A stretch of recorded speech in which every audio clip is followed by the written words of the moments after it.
Okay na sana yung pagdadampot ko ng mga scallops, kaso nga lang ay nabasag pa yung tempered glass. So dahil wala din kami dalang extra tempered glass, kaya dito na tayo sa taas. So ngayon ay ipapakita ko na lang sa inyo kung ano ang gawain ng isang layman dito sa taas ng bangka.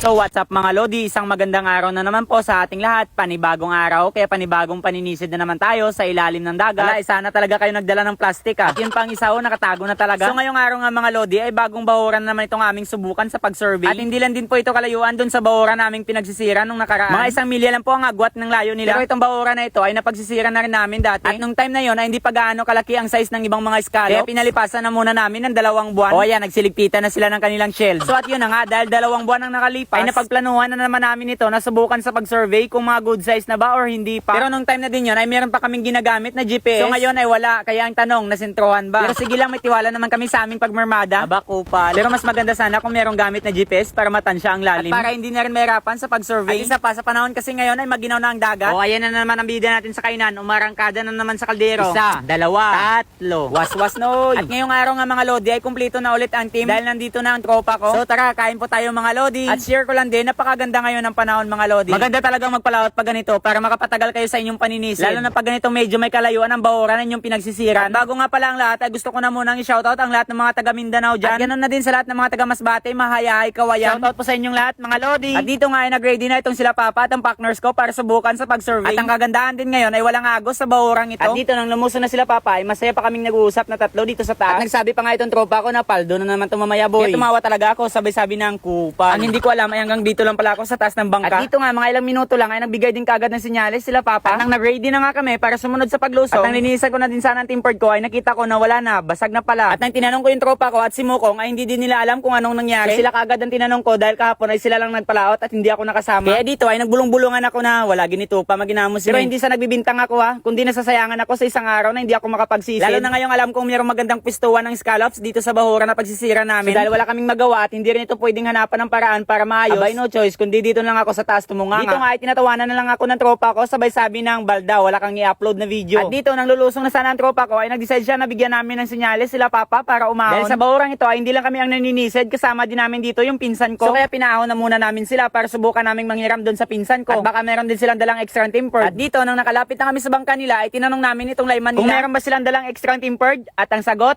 ay wala. So dahil wala ay bumalik na lang kami sa pinagpwestuhan namin sa pag-angkorahe. At nag-decide na lang ako na dito na lang ako sa taas, magsasab na lang ako kung sino ang aahon. At dito nga ay nag-ready na sila para sumisid. At sasabay na lang silang 3 sa paglusong dahil napag-alaman naman nilang merong napagpwestuhan ng scallop. Nagtitripan pa nila akong 2 na magda-dive daw ako kahit walang tempered. Abay loko din no, anong akala nyo sa akin? Si Aquaman? At dito din ay plano ko din sana na ipadala ko na lang sa kanila yung camera ko. Kaso baka mawala pa. Hindi naman sa wala akong tiwala sa kanila, yung sa akin ay naninigurado lang. Kaya nag-decide na lang ako na dito na lang ako sa taas mag-video-video. So kaya ngayon mga Lodi ay ipapakita ko sa inyo kung ano ang gawain ng isang layman dito sa taas ng bangka. At ngayon din natin malalaman kung anong pinagagawa ni Mokong dito sa taas. Kasi minsan pag nagpadala kami, sobrang tagal magpadala ng Irian. Mapapaisip ka na lang talaga na ano kayang ginagawa nito sa taas. Kasi makikita mo din sa ilalim yung mga kasama mo na wala ding nagpapadala. Kaya mapapasabi ka talaga na nagtinulog naman ni Saguro ay. So ngayon, humanda ka dahil meron ng kamera. At dito nang makapaglusong na silang 3 sa ilalim, kami namang nasa itaas ay gagawin ng lahat para hindi sila mahirapan. Pag nasa malayo yung divers mo at maigpit na ang kanyang hose, kailangan mo talagang lapitan yan para lumuwag ang kanilang hose at nang sa ganun ay makagalaw sila ng maayos sa ilalim ng dagat. At kailangan mo ding magbantay dahil minsan ay may mga bangkang dumadaan. Kailangan alerto ka sa pagbigay ng senyales para hindi masagi ang hose ng iyong mga divers. At kung okay naman ang sitwasyon at wala ka ding ibang gagawin, kailangan mo ding tayiin ang mga butas sa sibot or lagayan. Nang sa ganun, pagpadala mo ay walang masasabi ang iyong busiro. Dahil pag yan ay pinadala mo na may butas, humanda ka sa pag-ahon nila. Mapapagilalitan ka talaga. Nabulol pa nga ni. At dito sa pagpatakbo naman, hindi lang basta isang divers ang iyong patakbuhan. Kailangan tansyahin mo din, pagitnaan mo silang 3 para lahat ay maluwag ang hose. At dito nga, pagkatapos naming magpatakbo ay nagbigay na ng senyales itong si Papa. Ang ibig sabihin niyan ay magpapadala na siya ng kanyang kuha. Bakit kailangan mo talagang lagyan ng tono ang pag voice over? At sa pagpadala naman ng container mga Lodi, kailangan sidlan mo yan ng tubig. At kailangan ay punuin mo yan para paghila nila ay hindi mabigat. O di ba baliktad no, kung saan pa yung puno, yung pamaga nila. Ganito kasi yan. Pag yung container kinalahati mo lang sa paglagay ng dagat, matagal yung lumubog. So mahirapan yung divers mo sa paghila. At pagkatapos mo nang mapadala ang container, maghintay ka na lang na magbigay ng senyales ang divers mo. O di kaya pakiramdaman mo na lang kung umaangat ang container at lumuluwag ang hose na hinawakan mo, saka mo hilain. At kung makikita nyo na sa malayo nagpadala ang busiro zero ng kanyang kuha. Isa lang ang ibig sabihin niyan. Doon sa napagpwestuhan niya ay merong magandang pwestuhan ng scallops. At yan ang diskarte ng isang divers para makabilis sila sa pagdampot ng scallops. Hindi nila ginagawang magpasentro sa bangka para magpadala ng kanilang kuha. At minsan din kasi pag ikaw ang layman, hindi mo alam kung buhanginan o kabatuan ba yung napaglaglagan mo ng angkla. Diyan mo din malalaman kung yung divers mo ayaw magpasentro sa bangka sa pagpadala ng kanilang kuha. Ibig sabihin niyan, takot or kabatuan ang napaglaglagan mo ng angkla. Ba't parang nagagalit ka? So at dito nga mga lodi ay napakagandang klase ng scallops. Lahat talaga ay good size na. Di ba buhay na buhay pa? Malamang ikakakuha lang yan. At dito nga mga lodi, once na makapagpadala na ang divers mo ng kanilang kuha, ay tuloy-tuloy na yung trabaho mo bilang layman. Kasi pagpadala nila dyan ay hindi mo lang basta i-file na lang yan. Kailangan mong isalin yan sa tinatawag naming stackan. Ang stackan po, yan po ang lagayan na malaki. At ang laman yan ay nasa dalawang lagayan na kanilang dinadala. Bawat divers ay meron yan. Dyan mo ilalagay ang kanilang kuha. Bakit naman nakatali? Mamaya, malalaman nyo kung anong purpose niyan. At dito nga mga lodi, pagkatapos mong masalin sa stackan ng scallops, ay hindi basta uupo ka na lang para magpahinga. Kasi ang mga lagayan na kanilang dinadala sa ilalim ay nabubutas po yan. Dahil hindi maiwasan ang masagi sa bato o di kaya sa mga matatalim na shell. So kailangan mo din sundin sa pagtahi niyan. At dito din, once na makapagpadala na ang isang diver, ay expect mo na magpapadala din ang iba. Kaya abangan at bantayan mo ang kanilang host. Kasi tuloy-tuloy na po yan. Sunod-sunod na yan silang tatlo sa pagpadala ng kanilang kuha. Kaya masasabi mo talaga na wala ng pahinga. Kasi pagpakit mo ng kanilang kuha ay isasalin mo pa sa stackan. Tapos tatayin mo ang butas ng kanilang lagayan. Tapos ay magpapatakbo ka na naman ng bangka para lumuwag ang kanilang host. Pero nakadepende pa din sa diskarte or galawan mo. Pag mabilis ka din gumalaw at alerto ka, ay basic na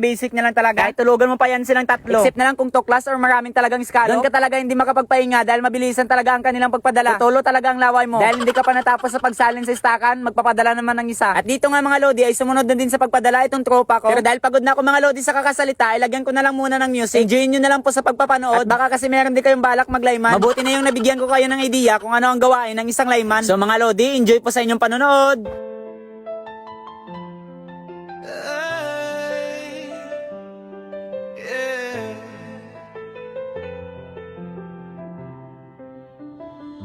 Ako si Robert Alonzo, taga-isla ng Higante, dagat ang tahanan, hampas ng alon, musika ng kalikasan.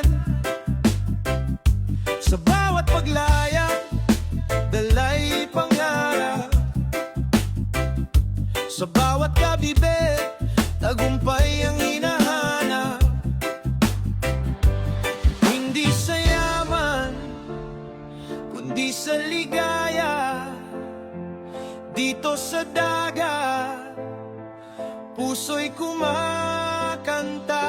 Scallop shell ang sinisisid sa ilalim ng dagat. Sa'yo ang pasasalamat. Dahil sa'yo, pangarap ko'y natupad. Kahit anong unos, kahit anong hirap, babalik at babalik sa dagat. Mandaragat ako, sa bawat sisid ay may kwento. Kolehiyong tinapos mula sa pawis at sigaw ng alon. Mga kabibay. So at yun na nga mga lodi, at dito nga ay ako naman ang nagpalit kay Papa sa pagsisid. Kasi nasawa na ako dito sa mukha ni Mukong sa taas. Hoy, biro lang. Kanina pa lang kasi ay nagsabi na ako sa kanya na magsasab ako. So mga lodi, tuloy ang music. Enjoy sa panonood. Mandaragat ako, sa bawat sisid ay may kwento. Kolehiyong tinapos mula sa pawis at sigaw ng alon. Mga kabibay, di lang kabuhayan. Sila'y saksi ng bawat tagumpay ko't kasaysayan. Ako si Robert Alonzo, kilala rin sa pangalang never quit sa dapitapon. Araw ay lulubog, ngunit ang puso ko kailan may di susuko. Never kitang sigaw, laban sa alon. Dagat ang buhay, pangarap ko'y ngayon. Scallop shell ang buhay ko, sa'yong pasasalamat. Dahil sa'yo, pangarap ko'y natupad. Kahit anong unos, kahit anong hirap.